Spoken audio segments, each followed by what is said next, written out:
Good morning, everybody. So it is like 6:40 a.m. right now, and we are going to do a garden tour.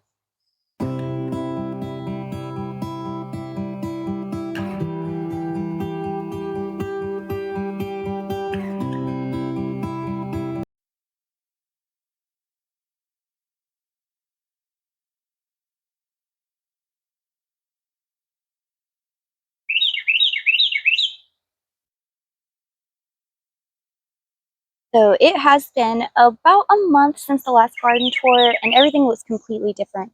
So the lavender did already bloom, but I did not video any of that. I got about, I'd say, like 3 paper bags full of lavender, and I still need to come through and do another harvest. So here are some of our beautiful smelling flowers.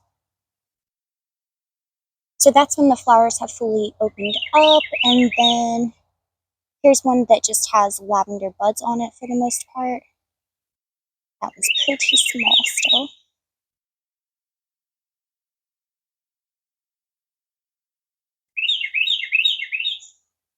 And then we have a sage plant here. And this is broadleaf sage or garden sage. And then just take a look at this echinacea.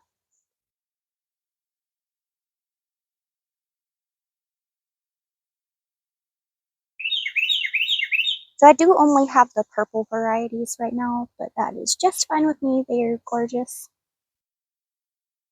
And all of these flowers are coming in. There are so many of them. And they're pretty cool when they grow, and when they first come up, they're all green like this. And then in time, it will develop like this.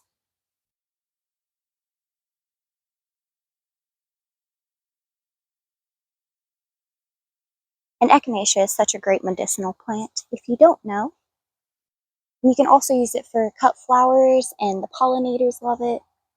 So now we're just looking at some more sage that has gone to seed. And the seeds are pretty fully developed now. So there are like little tiny black balls inside of the flowers here. So what I'm going to be doing before long is just coming through and chopping these flower stems off and dropping them down into a bag. And then I'll have my broadleaf sage seeds.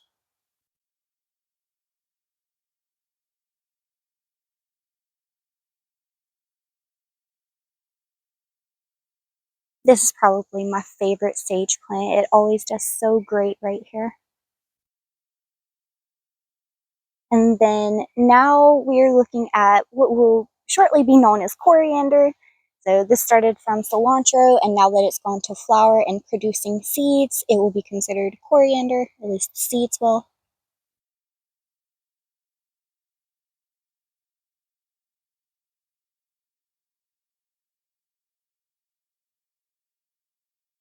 So when your cilantro goes to bolt, you don't have to pull it up. You can just leave it and collect it for the spice part of it. And then here's tons more.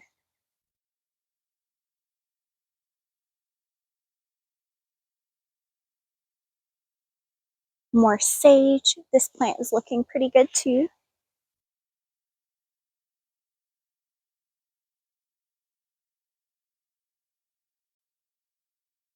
And then right here in this corner, there's a little rosemary.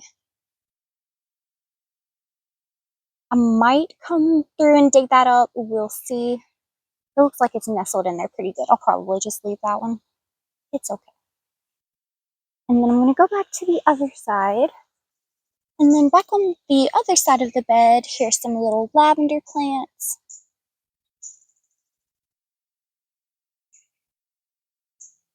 And a little baby echinacea. Marigold that is self-seeded. Same for the echinacea. And I know I've seen some basil in here too. Some little tiny basil. Where'd it go?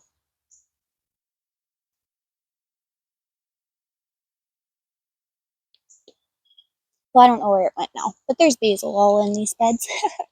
Okay, and then we have some thyme.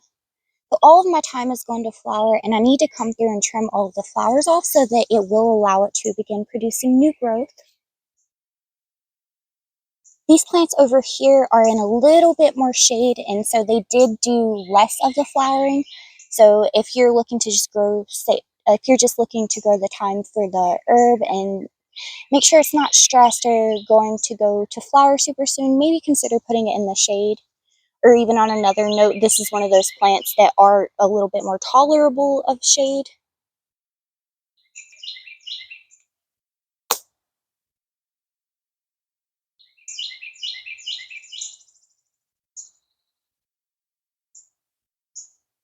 That mugwort is so tall. At this point, so this is my height. I'm just over 5 foot. And that goes up probably another 1.5 feet. Okay, so these beds are like a foot tall. So we'll just say that that mugwort is already at like between 5 and 6 feet. And we're just getting started with the season.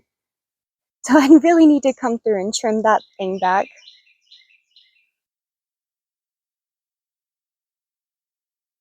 And then right here beside it is another echinacea. This one is very tall. So with this echinacea earlier in the season, I had come through and chopped about half of the plant down. And then it bolted up pretty tall.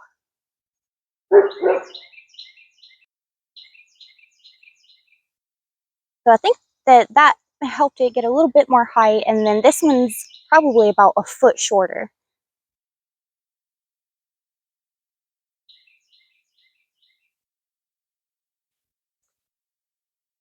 And then this is a really nice looking rosemary plant. This one took off. It's probably about 3 times the size, if not more, as the other one on the other side.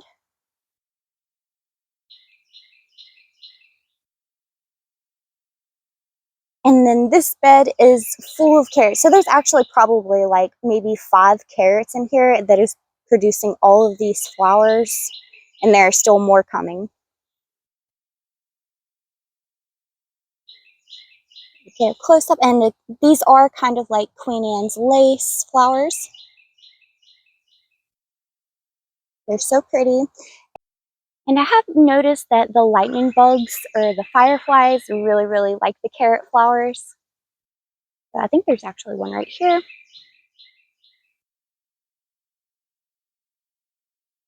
And if you didn't know, there are actually a lot of different types of the fireflies that are endangered. And they're not harmful to your garden. They don't eat your plants. They're actually really good pollinators. Like they live off of the pollen and nectar from flowers once they're in this form. And then when they're in their younger stages, and they will actually eat a lot of bugs like aphids or smaller pests like that. So they're really good for the garden, and they're endangered. So maybe consider planting some stuff that they may be attracted to. Which not all of the types are, but I think that this might actually be one. I'll post a picture of the different types. And in this bed, there are a lot of weeds and grass and things, but they're right here, there's a few of these, and I believe that they are from the hickory tree that is right above. So the squirrels will either come in here and dig stuff, or they'll just fall into the bed. So I'm a little beside myself of whether to just pull them out or to just dig them up and have like a start of a tree. I struggle with that so much. If I feel like I can grow a plant, like I don't want to kill it. And then everywhere else in this bed, I have a ton of like ground cherries popping up. So I did grow ground cherries here last year, and I definitely expected them to kind of be growing everywhere because last year I grew them here and they were popping up on the other side of the freaking yard, and it hadn't even been a full season yet. So the birds really like these, and there are tons of seeds in tomatillos and ground cherries and husk fruits like that. So they can reseed very, very easily.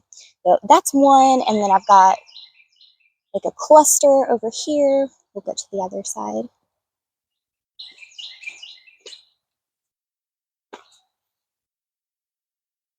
But this one actually looks pretty good. And ooh, yeah, so that is like a pretty good cluster there. I think I'm just going to leave it as is. I'm not going to try to thin these out. Last year was my first year growing ground cherry, so I don't know if this is really going to be a hindrance on the plant or if it's going to be okay. But I'm going to find out. And then it is actually going to flower too already.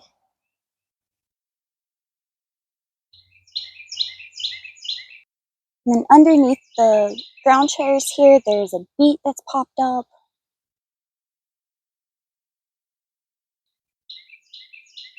Looks like there's a few other small things that are in here growing. So next I'm at my little volunteer marigold bed. There's also a few strawberry plants in here. I got a couple of strawberries from them, but that ended pretty quickly, and now it looks like they're just beefing up and we're going to start the runners. So I'll be grabbing as many of those as I can and just propagating them this year, because my strawberry plants have actually dwindled up here. So I'm going to plant those somewhere else and probably just be able to take a lot more better care of them and monitor them better, and kind of hopefully give them a space of their own, at least somewhat, because they do well. As you see, like the leaves have not been messed with, like with a ton of smelly herbs around them, but it can be a little bit hard to find them and tend to them if you're trying to maintain them. Strawberry plants, they are looking very good. I'll probably grab some of the leaves eventually so that I can dry them and make like some strawberry leaf tea and things like that. And we also have a lot more lavender over here that I need to grab. So these are some more that have completely gone to flower. Oh, it looks like we have spike.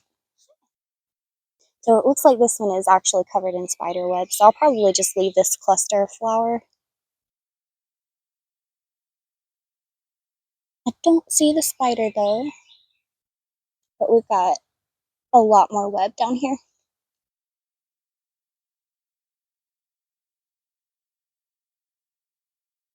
So this little patch right here is radishes. Oh, they're so tiny still. Which I need to come through and pull these. I'm gonna go ahead and do that.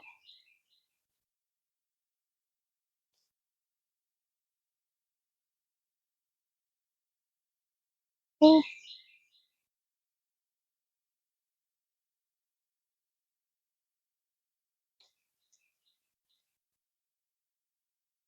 Some of these did better than others. I kind of haphazardly planted these as well. But it's been probably at least 2 months since I planted these, so I just don't think that they're going to do too much of anything. The weather's just not right for it. Well, that one's pretty good.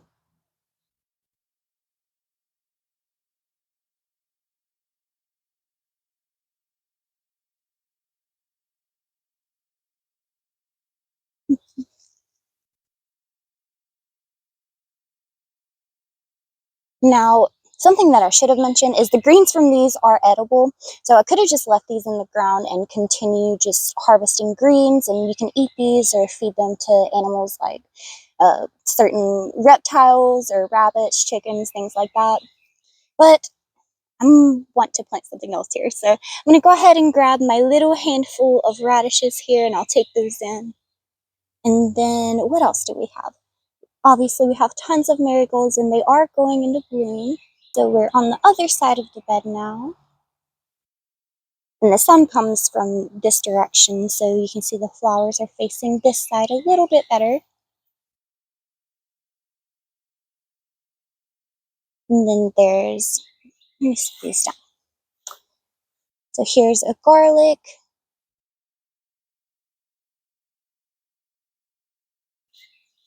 And then we have a nice dill plant here.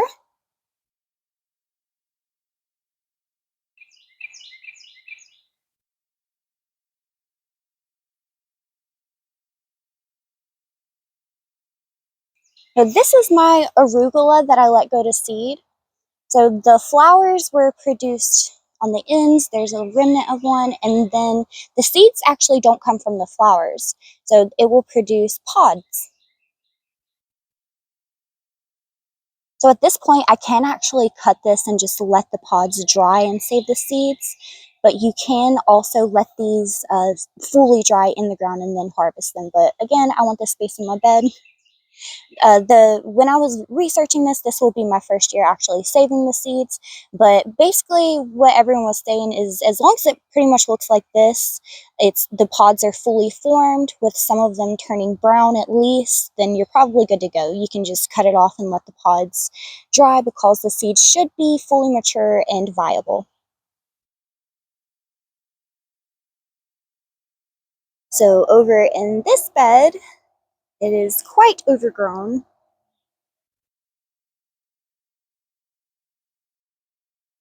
So this is a rosemary plant.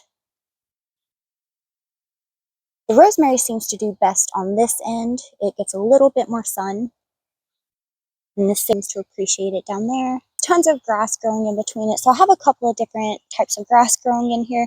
So this is just some kind of weed grass. And then I have lemongrass, which is going to seed. So I have never harvested seed from the lemongrass. This is, I believe it's second or third year. So it's just now getting the opportunity to go to seed. But from what I was seeing, it can be a little bit hard to actually get viable seeds from lemongrass. So this will be a little bit more of an experiment. Not really sure if I'll be able to get seeds that are going to germinate. If not, I'll just get a pack of lemongrass seeds, but it's worth a try. So these are turning brown. I was debating on coming out here and just chopping the tops off because I want to harvest it, but I think that it's getting to a point now to where I can wait just a little bit longer and then I will come through and just harvest it. Once your lemongrass is about a foot tall, then you can start harvesting the stalks, and then you can dry and save those for tea or whatever you want to use them for.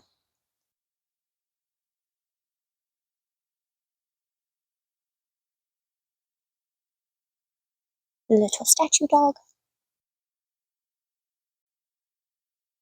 So here we have another little thyme plant. So this one is very small, as you can see, and I'll need to come through and top this one as well.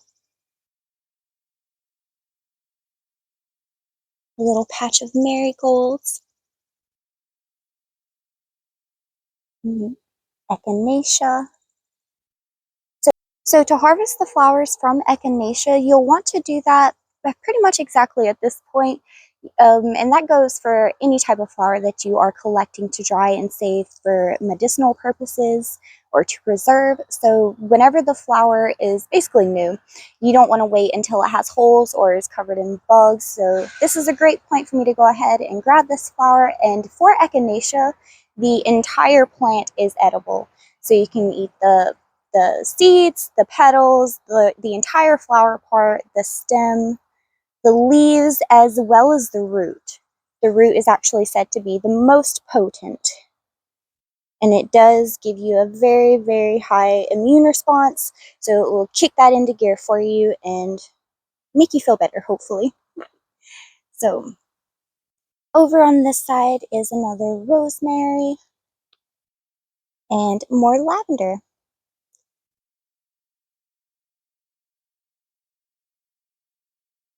So I need to come through and grab all of the lavender stems that I have left, and I'll probably get myself maybe one more paper bag full. I'm referring to like sandwich size paper bags. I think last year I ended up only getting one, and so this will end up being about 4 times as much as I got last year, so I'll be pretty happy with that. And then these thyme plants, yeah, they could really use a trim. They're looking a little bit sad now. But the pollinators have really been enjoying all of the flowers from it.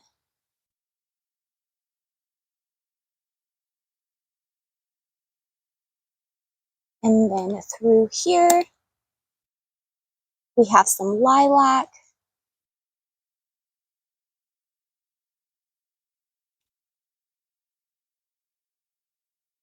They're quickly getting boxed in with all of the echinacea. There's another. I also have a couple of things that are just randomly growing in the driveway that I want to show you. I have all kinds of things that are popping up in this area. There are a ton of birds that live in those bushes, so they hang out and bring lots of different things to the area. So here's a marigold. And there are all kinds of, I believe, is that plantain? I'm not sure.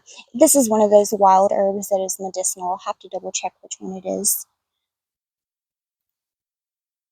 And then this is the berry plant. And then this is the berry plant that I found in the driveway earlier this year. If you've seen, it started from nothing. It just popped out of the ground. and was just a few leaves, maybe like this much when I noticed it. And now it looks like this. And then over at the corner of this bed, there's some dill that's popping up for us.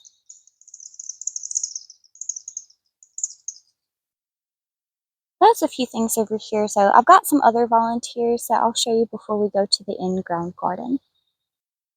So this is right below my gutter, and there are at least 2 tomato plants that are growing here.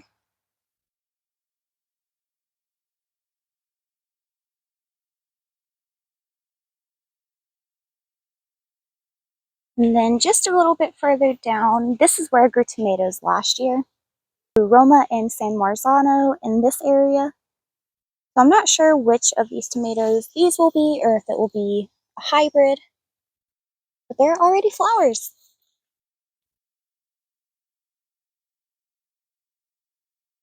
So these are definitely overcrowded, so I'm not sure if I'm going to come through and try and stake these up, or if I'm just going to let them go. Because what I'm planning on doing is, because this bed does get a little bit more light than a lot of the areas in my garden, I think I'm going to come through and do melons and things like that up here and just kind of let it go free. I'm still kind of debating on that. It obviously needs to be weeded. So this is another flower bed that's just right across from that one, and here's a good patch of dill. And I think that's all that volunteered here. This isn't technically garden related, but I love this plant. This is a purple shamrock plant, and it grows from a corm, kind of like a bulb. And it was here when we moved in, and I actually dug some of this up and took it inside the house as a house plant, and it is one of my favorites.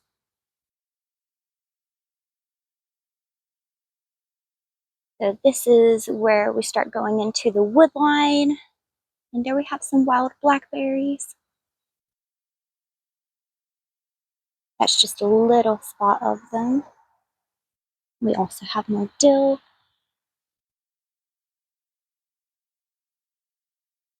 And then on the other side, tons more blackberries. So this is our southern magnolia tree that is reaching for the sky. And it is starting to go into bloom.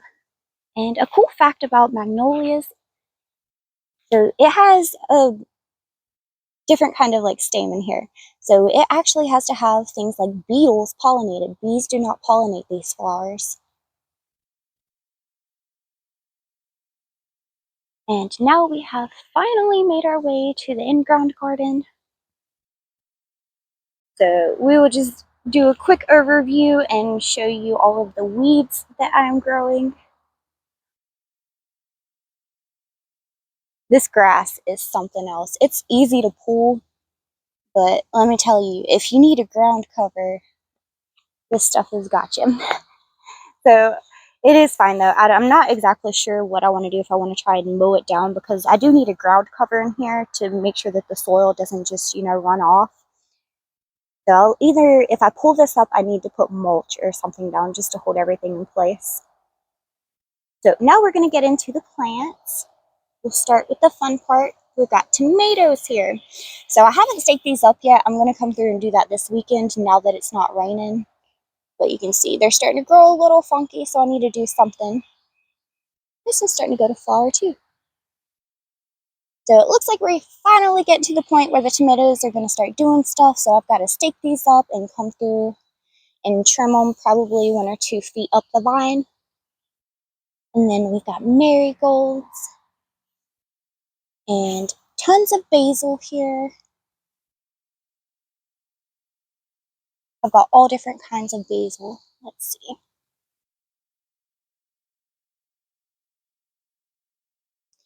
Now, most of it is not coming in this fully. I'm not even quite sure. Is this basil?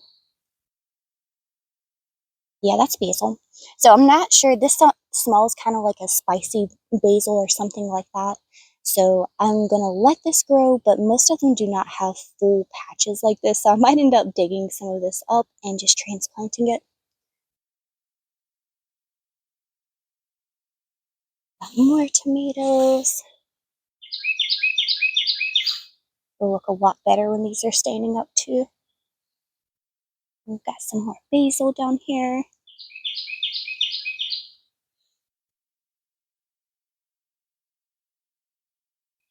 I think on the end here for these tomatoes, I've got Roma, Orange Jubilee, and then we have the striped green tomatoes that I wasn't sure if they were going to make it because they were so small, but they have just took right off. They're not as big as the others, but they are, I'm sure, going to catch up in no time.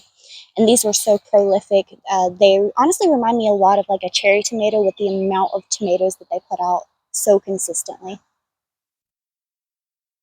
And then more marigolds all through here. And then it's basil between.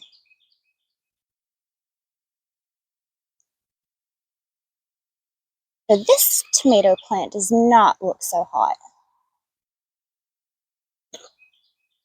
I'm probably going to pull this one up because it looks very sick. And so it will for sure attract pests, most likely aphids, to the garden.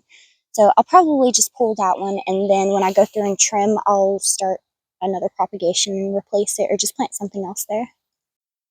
And then here we have a couple of volunteer. I'm not sure if these are squash or cucumbers.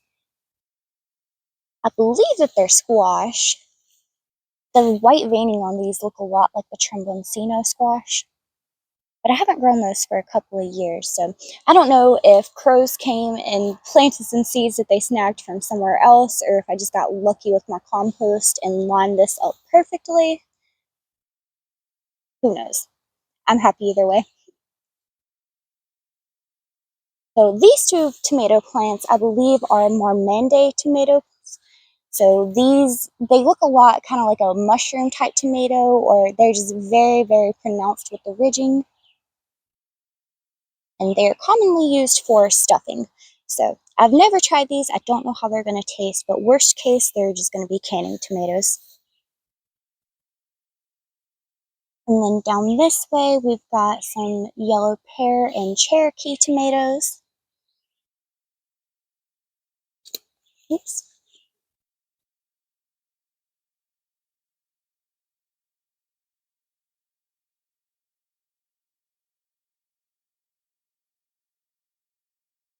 And the grass is creeping in pretty good. So I think I'm going to have to go and put something along the backside of this fence, because this stuff will take over in a heartbeat. And it's just June. Imagine what this is going to look like in August. It's going to be a struggle. And then I have Cherokee purple, which are looking great. Do I have any basil here? So it looks like I've got some places where I've barely got like any basil coming up, and then some where all the basil came. Okay, so next we will just wrap around the outside here. So here I have some blackberries. Which ones are these? I have the triple crown thornless blackberry here, which I think that I might end up moving these berries back here because this area does get a little bit less light than I thought that it was going to. So I'd rather just go ahead and move them now while it's early rather than waiting way too long and just being really unhappy with it. And then you can also see these kind of looking not so hot right here.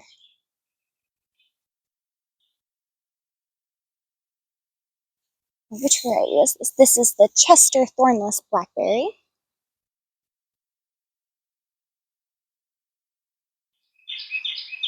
And I do have tomato cages just to kind of keep these contained and mark where they're at.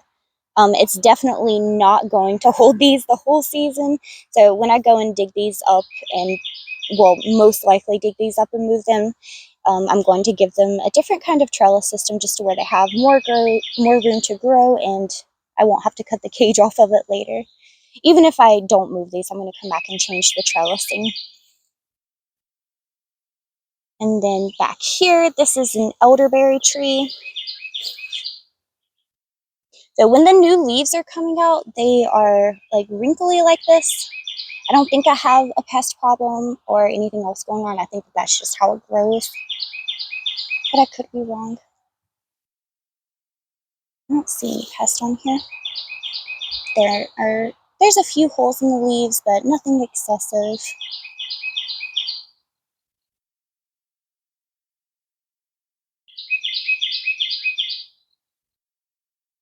Leaf curling is kind of common when a plant is trying to conserve its water, but I know that that's not really a problem because it's been raining for like the past 2 weeks straight. But with that being said, these leaves up here, they are not curled, but these ones down here are. So I might have some kind of issue that I'm just going to have to do a little bit more research on and see if that's the case or if it's just how it grows. So now we're going to do our beds here. I won't name everything in here just because there's so much growing. Basically, we have a lot of stuff that is germinating here. And this is a more shaded area, so the leafy greens and stuff I think are especially going to appreciate it. So over in this area, I know that I have like some collard greens. And then this is a squash plant. For my squashes, I know that I have like a bush, coselle, and a yellow squash.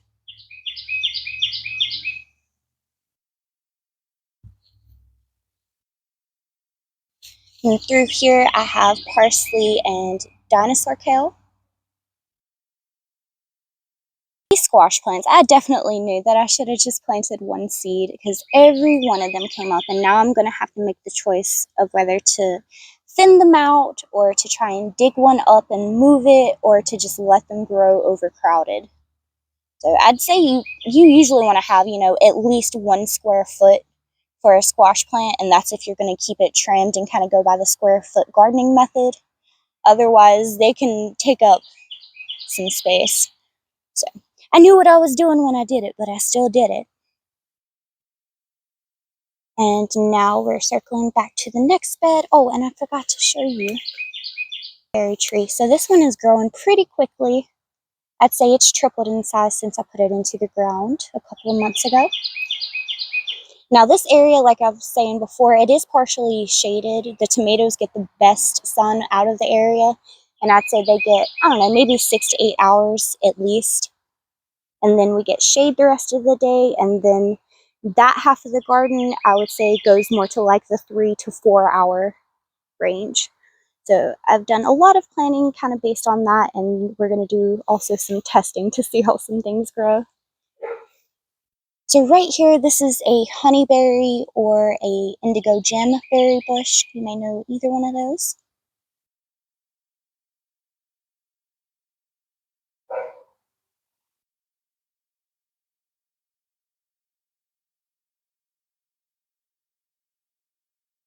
And then there's actually some weeds that have started to push through here.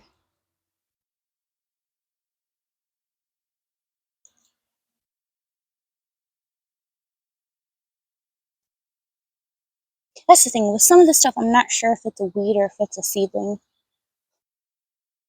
Have to just let it grow and see. So what do we have here?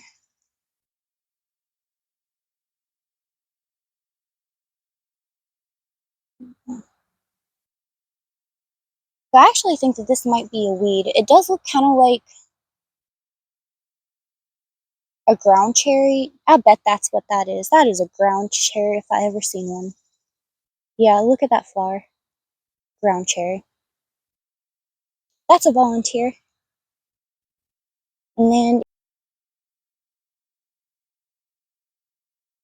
then here we have some cosmos coming up, and then another squash. I think that's just a yellow, like crookneck or straight neck squash. In this area, we are starting to get to where I was planting lettuce. So I know I've got like some May Queen and what was it? Little Gem lettuce that I've planted over here and then over there. And milkweed.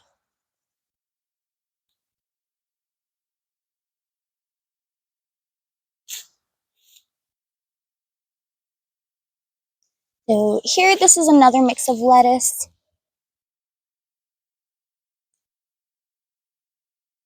And some more squash.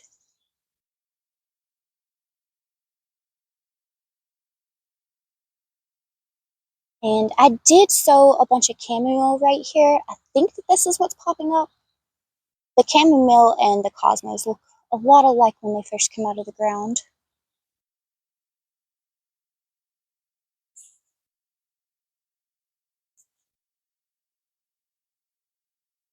And then on this side of the beds, here's another of our indigo gem berry plants, and then here's the other mulberry. So I need to come through and put some cages or something around these because I almost stepped on that one coming around. So on this end, I do have actually cages here. This is a heritage raspberry plant. And I have another on the other end here that we'll check out. Okay, so here this is comfrey. And then these two are some pepperoncini pepper plants here and here. Here's our cosmos. So I planted these cosmos, I think about a week or at least a few days before I did the others. So they're just a little bit ahead. And then this is a cherry pepper plant.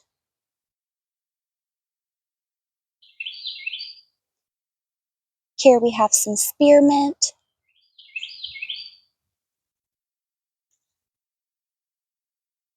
Coselle squash.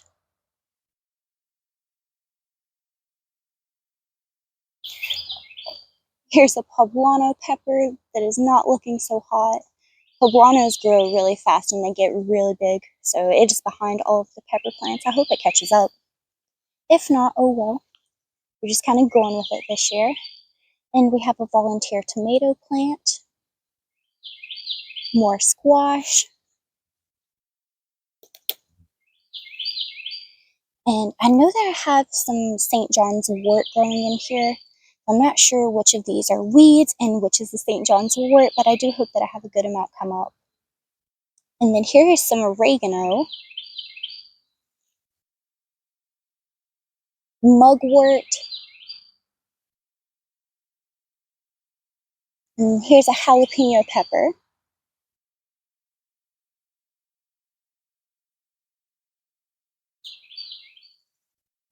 So here we have some horehound. It's a very textured leaf. And a patch of chamomile. So I have been considering maybe digging some of this up again and maybe moving it a little bit of it to the front bed at least. Because I do think it might be a little bit overcrowded here as per my usual, but I don't know. I'm still undecided on it because I know anytime that I dig something up that has already been growing and transplant it, it definitely does shock it a little bit. And when I did that with my peppers one year, they just didn't halfway want to produce. So I'm always a little bit weary of digging something up that's already growing and then moving it because they definitely do not appreciate it. But sometimes you just have to do what you gotta do.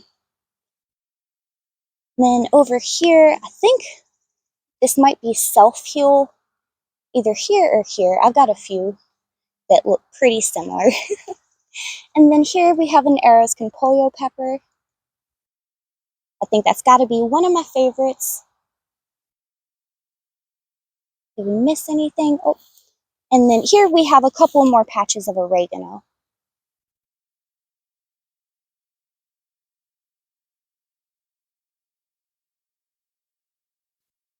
Here's another raspberry. This one looks so much better.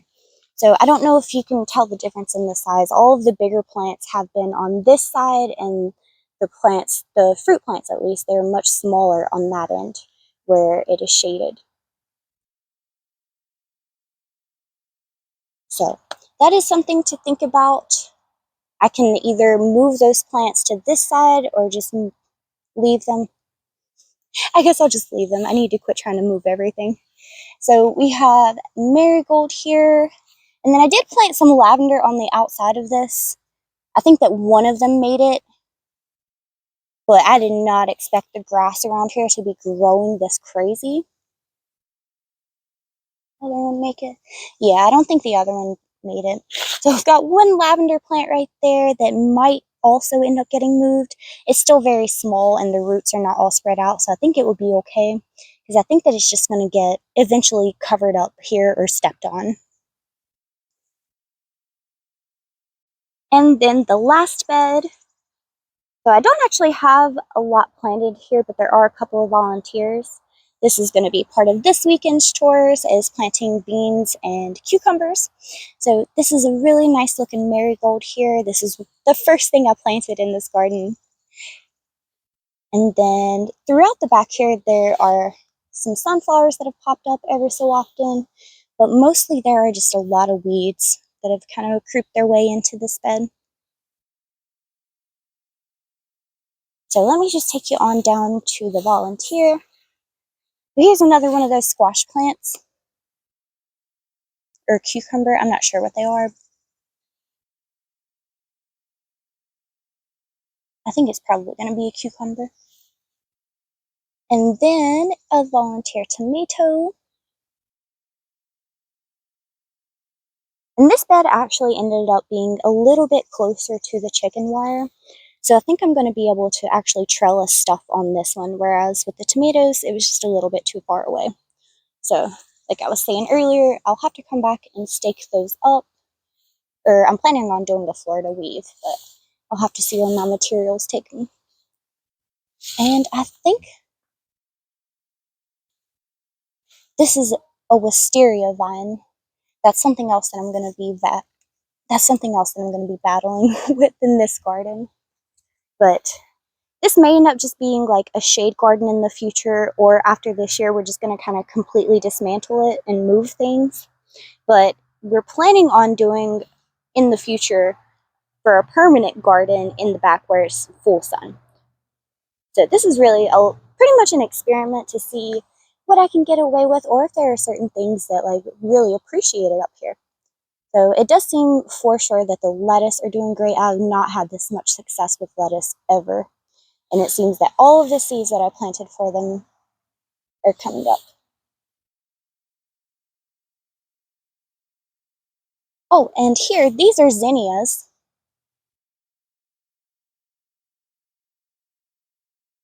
And then we're back over at the tomato bed now. I wanted to show y'all some of the sunflowers that are coming up.